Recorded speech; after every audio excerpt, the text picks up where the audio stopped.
इतना सब कुछ होने के बावजूद भी जैसे जैसे हम पढ़ रहे हैं, बड़े हो रहे हैं, टेक्नोलॉजी के जानकार बन रहे हैं, विज्ञान विकसित हो रहा है, वैसे वैसे हम जातिवादी हो रहे हैं। ये समय साथ चलने वाला है, मिलकर के चलने वाला है, सबको लेकर के चलने वाला है। ये परिवर्तन का युग है और इसलिए इसमें कहा है कि युगानुकूल परिवर्तन जो करेगा वो जीवित रहेगा। त्रेतायाम मंत्र शक्ति ज्ञान शक्ति कृते युगे द्वापरे युद्ध शक्ति संगे शक्ति कलो युगे।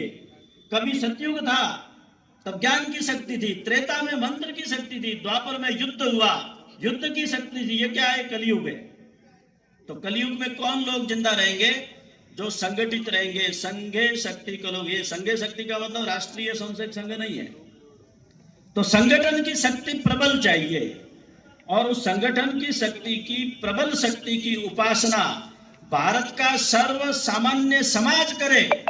केवल संस्था नहीं, केवल संगठन नहीं, केवल सत्ता नहीं, तब बड़ा परिवर्तन आएगा। और इसलिए पिछले 75-80 वर्षों में और हम सब ने इस प्रकार समूह बना के, ग्रुप बना करके केवल अपनी राजनीति को सही करने के लिए समाज को तोड़ने का एक षड्यंत्र किया है। आने वाला कल कभी माफ नहीं करेगा जो लोग इस प्रकार से समाज में दरार डाल रहे हैं। आज सबको मिलकर के चलने का है और इसलिए हमने ये साफ कहा है कि परिवर्तन समाज से आएगा, सत्ता से नहीं आएगा।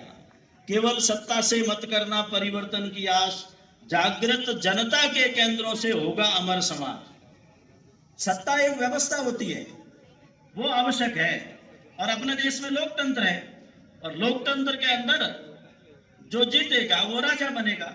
ये भी कोई गलत बात नहीं है। तो लोकतंत्र की खूबी भी है, लोकतंत्र के अंदर संविधान से पूरा देश चलता है, वो आगे भी चलेगा।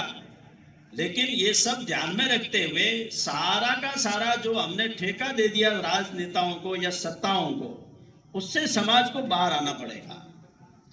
समाज जितना सशक्त होगा, संगठित होगा, संस्कारित होगा, शासन वैसा ही बनेगा। हम नहीं सुधरेंगे, दुनिया को सुधरने निकलेंगे तो कभी हो नहीं सकता। और इसलिए